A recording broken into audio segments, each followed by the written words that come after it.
practically in stereo too. James, would you feel comfortable leading, praying us in?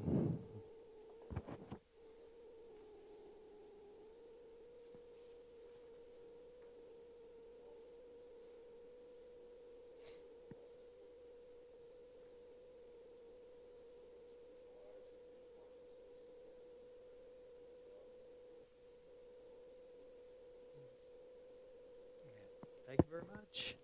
And good to see everybody. Good morning, good Sunday morning, and happy Mother's Day. And I hope this is a good day for everyone.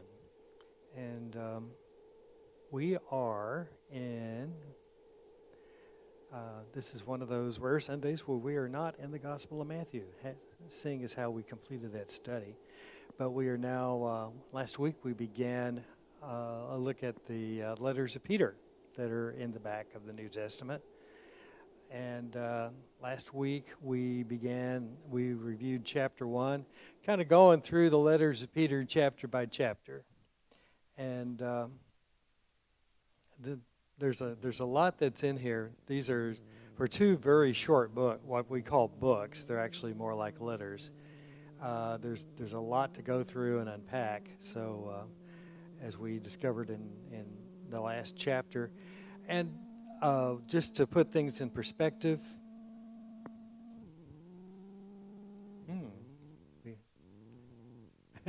yes, must be. Anyway, at least it's not instrumental music, so we're good. Anyway,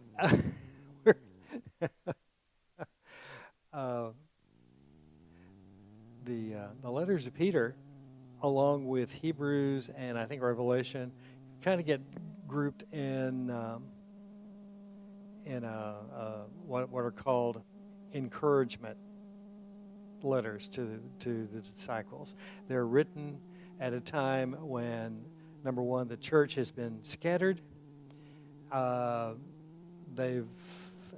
this is actually is part of God's plan, because this is how the church and the gospel message was spread. It was part of the process was through persecution. The Roman government thought, hey, if we persecute these Christians, they'll disappear within, if not days, then weeks or months. Maybe if give them a couple of years. Didn't work out that way.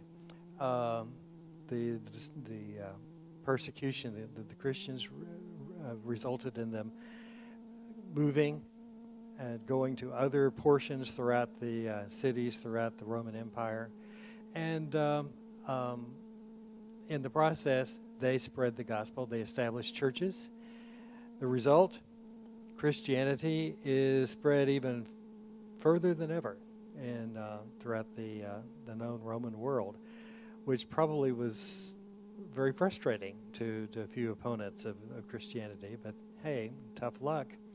Anyway, that's the good news. Of course, if you're one of those Christians or Christian families who have dispersed and have found themselves in a new city and kind of basically in a strange environment, it can get a little discouraging. In fact, you may start feeling like, have I made a mistake here being part of this movement?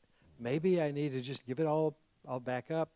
If you're Jewish, your Jewish friends and relatives are really hammering you, saying this is a strange cult or sect. You don't need to be part of it. You need to come back and be part of what has been tradition and has been established in our for hundreds, if not thousands of years, and go back and do the same old, same old. And so it's letters like this from Peter, from John, and also especially the message, the Revelation, that are critical in helping encourage Christians, sending them a message basically to hang in there, hang tough, and remain faithful to Christ and remain faithful to the church that was established. And so along that lines, there were some key messages that were set up in chapter 1 from last week, that to the recipients of these letters, you are part of God's family through the work of Christ. You have an inheritance, more valuable than gold, an inheritance that can never go away. And even though you're going through all sorts of trials and encountering all sorts of grief, you can rejoice. With that in mind, Peter encourages his readers very early on. You need to continue to be holy like Christ. You need to honor God, and you need to love others. And as we get into chapter 2, Peter expands upon those themes. In fact, chapter 2 starts with therefore. As many times as we've studied the letters of Paul, we know that anytime you see therefore, you need to read on to find out what the therefore is there for. And that's what we do here. Peter continues to write and says, therefore, rid yourselves. He says, there are 5 things I want you to get rid of. Rid yourselves of all malice, all deceit, hypocrisy, envy, and slander of every kind. Essentially, Peter is telling the Christians, watch your mind and your mouth. Kind of keeping in mind the warning or the statement that Jesus made in Mark chapter 7, verses 20 through 23. You might want to check out those verses sometime this week. Jesus was having a discussion with religious leaders and disciples about what is clean and what's not clean. And of course, the official reading is that whatever you put into your mouth is very likely unclean unless you've done the requisite religious ceremonies. And Jesus says that's nonsense, because it's not what a man or a woman eats that makes him unclean. It's what comes out of his mouth that makes him unclean, because it's out of the mouth comes it's in the brain and the mind where all sorts of sinful and very seriously sinful thoughts like murder, malice, deceit, lying, envy, you name it, that's where it originates in human thinking, in your brain, in your mind. It basically comes to life there, and unless you control it, sooner or later, it's what you're thinking on the inside is going to tumble outside, out of your mouth. And so Jesus said all these evils come from inside and defile a person. So Peter is basically underlining that teaching from Jesus. Watch your mind and your mouth. Rid yourselves of malice, deceit, hypocrisy, envy, slander. The word here that the Greek that is translated slander essentially means evil speaking, hurtful gossip.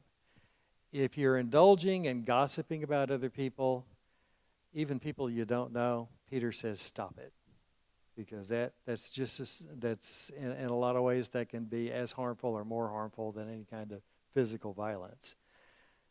Because when you're speaking that way against other people, you are attacking their personality, their public image, their integrity. Peter says, get rid of those bad things. And verse 2, like newborn babies, crave pure spiritual milk, so that by it you may grow up in your salvation. You are babes in Christ. And that's certainly true of anyone who is a recent convert. It's also true that to some degree we're still spiritual babes, no matter how long we've been Christians, because there is something we can always learn. There is something we can always apply to our lives that maybe we haven't done before. But crave spiritual milk so that you can grow up in your salvation now that you've tasted that the Lord is good. As you come to him, to Jesus, the living stone, rejected by men but chosen by God and precious to him, you also, like living stones, are being built into a spiritual house. Interesting concept here. And this is especially, this should resonate to the Jewish Christians who basically grown up with this concept that, well, yes, we have a temple, and it's this. We had a physical temple. It's located in Jerusalem, and our religious life revolves around everything that goes on in that temple. And that is true of the Jewish religious system that was established and had been ongoing for thousands of years. Peter is saying, yeah, Christianity has a temple, but it's not a physical temple. It's not one made with real, with physical stones and so forth. It's a temple in a spiritual sense. It's the cornerstone, and we all know how important a cornerstone is in any kind of a building. That can be the most critical element of any kind of structure. It's got to be the right kind of stone for the right kind of building, or you're going to have real problems going forward. But our temple, our spiritual temple cornerstone, of course, is Jesus. Not only that, building upon that cornerstone of Jesus is basically the other spiritual stones, which are other Christians. And Peter is saying, think of yourselves as part of a temple of the Spirit. You're being built into that temple to be a holy priesthood. Remember, in the Jewish system, there were only a specific line of descendants that served as priests, that did the work of the priesthood in that temple. And it was the work of the priesthood basically was limited to those individuals and off limits to everybody else. You could not go into the temple if you were not a Levite. There were some things that you could not do. If you did do them, you were in violation of religious law. In some cases, you could actually wind up being put to death by the other priest, maybe by God himself. That doesn't apply here as Christians. We are all part of a holy priesthood, offering spiritual sacrifices acceptable to God through Jesus Christ. For in Scripture it says, and here the verse that we're seeing here, Peter is quoting from the book of Isaiah, chapter 28, verse 16. He quotes, and Isaiah says, "See, I lay a stone in Zion, a chosen and precious cornerstone, and the one who trusts in him will never be put to shame. Now, to you who believe, this stone is precious." But this cornerstone kind of has a dual purpose, or has kind of a dual outcome. For those of us who are Christians, Jesus is the basis of our beliefs, of our lives, someone that we owe so much to, and building on him makes our lives meaningful and complete. For those who don't believe in Jesus, who have rejected him, it's another outcome. Peter continues, to those who do not believe, and here he quotes from Psalm 118, "The stone the builders rejected has become the cornerstone," and back to Isaiah here, "a stone that causes people to stumble, and a rock that makes them fall." How many, if you just study the book of Acts, look at all the individuals who basically just, at the very least, made fools of themselves, and in some extreme cases encountered very bad outcomes because of their resistance to Jesus. Peter says that happens because they stumble because they disobey the message, which is also what they were destined for. The kind of situations that we read and study in the book of Acts are mild compared to what awaits them if they spend the rest of their lives rejecting Christ. But for us, we don't have to worry about that, Peter says, verse 9. And here he mentions four things that he has already previously introduced in his discussion here. They're a reminder of what Peter has already told us. He says, you are a chosen people. We we focus on what will you do with Jesus? What will you do with the gospel message? And that's an important component. Sometimes we stress it to the point of obsessing on it. And here, when Peter is saying God plays a major role here, God chose us to be part of his family, to be part of his people. You're a chosen people. You are a royal priesthood. This is more than just, Peter's saying this more than just in passing or whatever. Royal means king and queen kind of royal, regal. You are people of importance. You are part of this, an important part of this system that God has set up. You are a holy nation. Holy in the sense of, yes, you're holy in that you focus on the good, you shun evil, but also holy in the sense of you are set apart. You've been sanctified for the work that God has created for you to do. And then fourthly, you are God's special possession. That should make you feel very good, especially if you're going through periods or encounters with folks where you kind of feel alienated or you feel cut off or alone. You're not alone. You're not cut off. God still loves you, and you're still part of God's kingdom. You're all of these things so that you may declare the praises of him who called you out of darkness into his wonderful light. Once you were not a people, but now you are the people of God. Once you had not received mercy, but now you have received mercy. This is a reminder to everyone who hears this message that you are part of a very special family. It's to the Jewish Christians, it's the completion, it's the full realization of what God intended for them.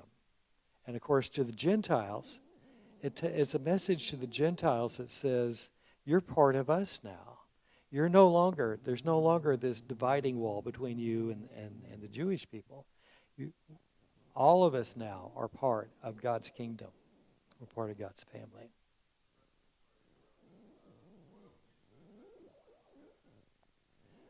Yes.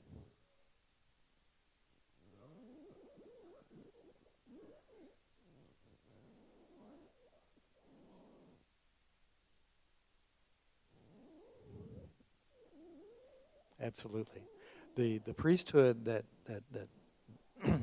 that Jesus is compared to or is part of in the gospel passages makes it very clear that this is much higher and much more advanced than anything that was set up on earth as part of the Levitical priesthood. It's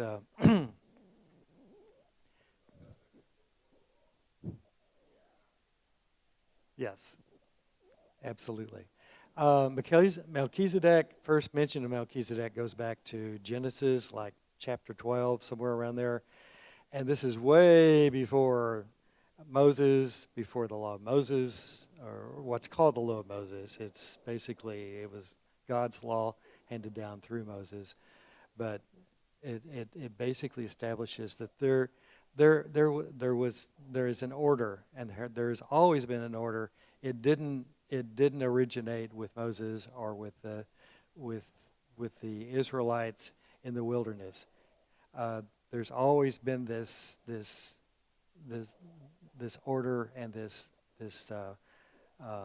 presence of God. So we are part of that priesthood. We are part of a priesthood that transcends anything that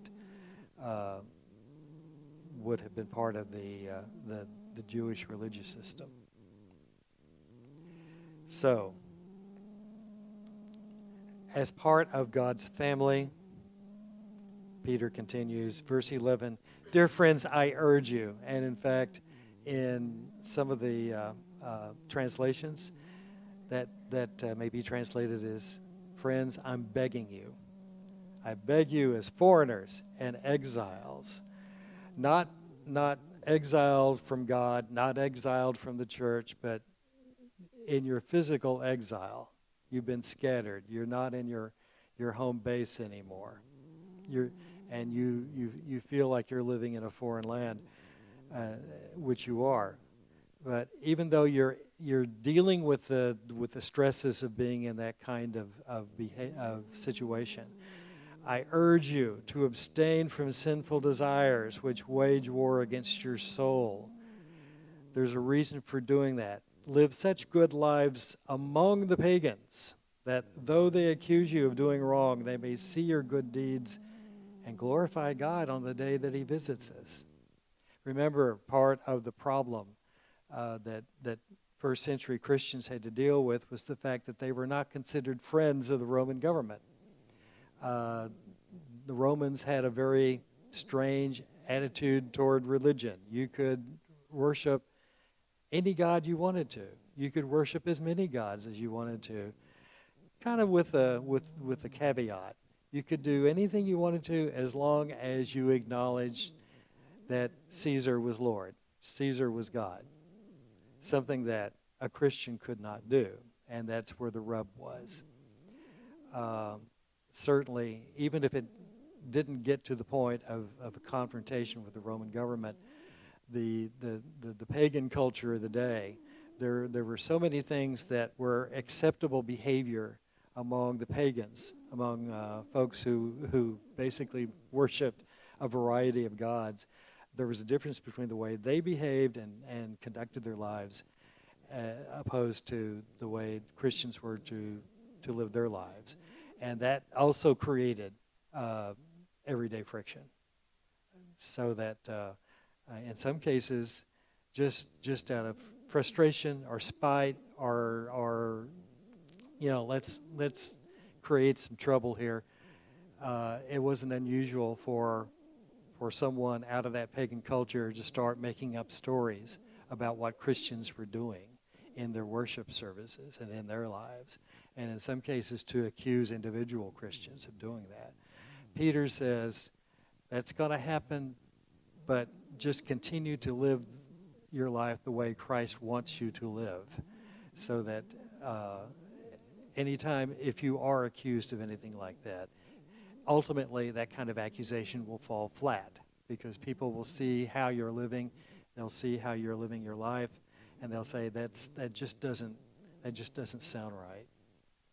And you ultimately become a better walking advertisement for what Christianity and what being a Christian is all about. So that's everyday living. But Peter continues in chapter 2. There are certain other things that I want you to do as Christians that apply to society at large, and especially with the government. Verse 13, Peter says, "Submit yourselves for the Lord's sake to every human authority, whether to the king," that would be Caesar, basically, the head guy in the Roman government, or as the supreme authority, or to governors who are sent by him to punish those who do wrong and commend those who do right. Now, that may be a tall order for some folks who've had brush-ups with Roman authorities, and they've seen the ugly side, the underside of the Roman Empire, and they basically are saying, man, I don't know, you're telling me to take these guys seriously? Peter's saying, yes. If you're Jewish, it's counterintuitive for Jews to place themselves under submission to someone who is not Jewish. Although we saw the religious officials do that, they figured, okay, we have to do this if we want to maintain our power under the Roman government. But basically, the attitude toward Jewish folks was, if you're not one of us, we're not obligated to obey you. And Peter is saying that does not apply here. Yes, the Roman government is corrupt in some place, in some situations. It is actually evil, but they are part of a system of human government that God has established, and God has established human government for a good reason.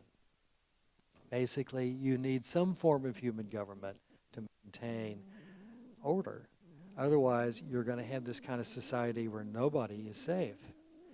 In terms of governors, as Peter says, are established to punish those who do wrong, commend those who do right.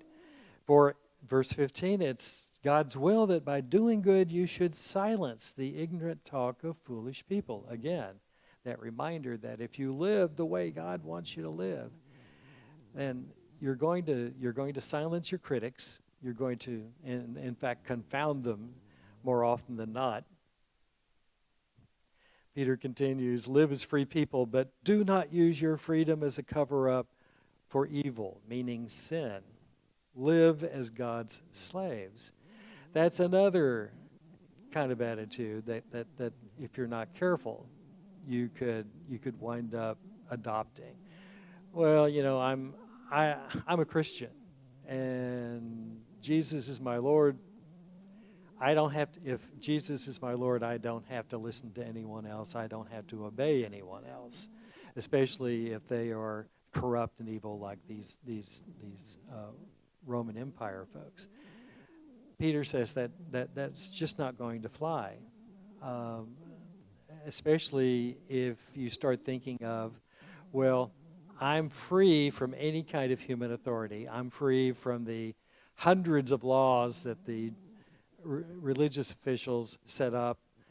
I can actually, if I am a Christian and the only law that I have to worry about is love God and love my neighbor, I can go out and do anything else. And Peter says, no, don't use that kind of attitude. Don't, it's certainly true. Love God, love your neighbors as yourself, but don't use that as a pretext for going and doing something that's just flat out wrong, because that's not what God intended.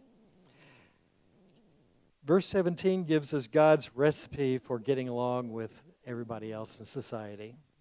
4 things. Number 1, show proper respect to everyone. Number 2, love the family of believers. Love your fellow Christians, of course. Number 3, fear God. Number 4, honor the king. In other words, yes, abide by the laws of your local government and national government, even evil and corrupt governments. There is a proviso there, of course. If they get to the point where they're telling you something specifically contrary to what God has told us to do, remember what Peter said in Acts: we must obey God rather than men. So, as long as it's not forcing us to do something that God doesn't want us to do, then get along with the government. That's what God wants us to do. That's Peter's advice for the Christian and functioning in society. Then it goes into basically a more localized advice here. We might call it today at work. In the situation that Peter's talking about here, he's talking about the relationship between slaves and masters. That's something that we're not really, it's not real, obviously it's not part of our society today. We don't understand it, and of course it just rankles us that there would be any kind of a situation where people would be enslaved to someone else. They would not have the personal freedom to live their lives as they see fit. But that was part of the Roman society. And in some cases, slaves led something of a comfortable existence, especially if they had some degree of training, a background that was useful to a particular family. A slave could tutor a family's children, for example. If they were particularly smart, if they had the business skills, they could assist in the management of a family's business.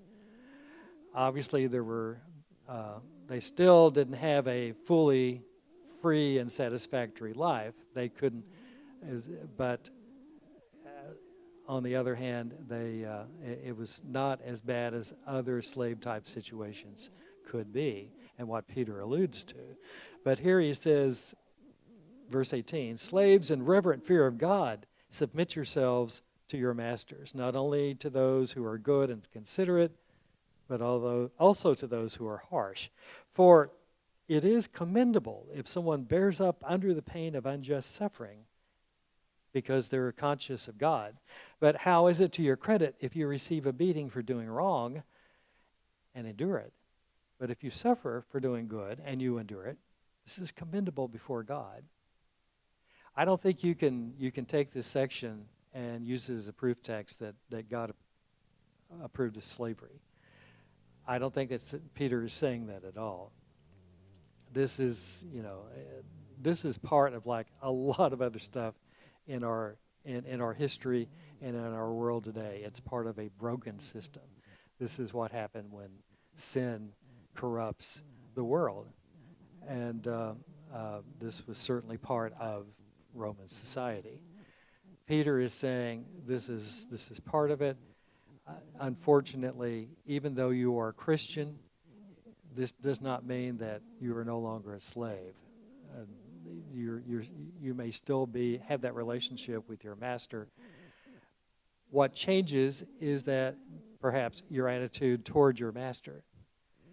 Continue to do your job. Work with your master. Work as though you're working for the Lord, because that's actually what you're doing. By whatever you do, you're setting an example. And who knows, it may be that through your example, you can change your master's heart, you can change his behavior, you can change his attitude toward you. And who knows, maybe in some cases, a believing slave converted his or her master by his exemplary behavior. But Peter says, that doesn't mean that even though you behave well and do your job like you're supposed to, it doesn't necessarily mean things are going to go well in all cases for all Christian slaves. There's going to be situations where you have an abusive master, and they're going to continue to treat you very badly. Don't use that as an excuse to slough off and not do a good job. Continue to do the kind of diligent work that God would want you to do. Certainly, don't slough off, don't do a poor job, and then complain if you get punished for it. That's an outcome to be expected. But if you do a good job, and in spite of that, you get punished or you receive bad treatment, God will note those things, and He will honor you for it somewhere down the road. It may just be another day in that master's mind. It may be something totally forgettable as far as that master is concerned. It's not forgettable before God. God will remember it, and He will deal with it down the road. In all things, in terms, you need to be a good citizen, you need to do what's right, you need to honor and respect others. Peter says, verse 21, to this you were called because Christ suffered for you, leaving you an example that you should follow in His steps. If you're having a bad day, if you're being mistreated by your master or by the government or by someone in your family, yeah, that's tough, but it isn't all that much different from what the behavior and the treatment that Christ received. And again, Peter quotes from Isaiah chapter 53. He committed no sin, no deceit was found in his mouth. When they hurled their insults at him, meaning Jesus, he did not retaliate. When he suffered, he made no threats. Instead, he entrusted himself to Him who judges justly. He himself, again, Peter continues and returns to the quotation from Isaiah. He himself bore our sins in his body on the cross so that we might die to sins and live for righteousness. By his wounds you have been healed. For you were like sheep going astray, but now you have returned to the shepherd and overseer of your souls. At the end of the day, no matter what happens, regardless of whether you've had a good day, a so-so day, a bad day, you're under the lordship of Christ. He is watching over you. He knows what's going on, and there is nothing that will happen to you that he will not notice and he will not deal with in his own good time. Peter has more to say about godly submission, and that's going to be in chapter 3, and that's where we'll pick up next week. So if you will, please read chapter 3, and that'll be our basis for our study next Sunday. And in the meantime, I hope you have a wonderful week. Please stay cool. Somebody turned the furnace on pretty early, doggone it. But that's why we have air conditioning. So, stay cool, drink plenty of water, take it easy. Have a great Mother's Day, and we'll see you back next Sunday. Thanks.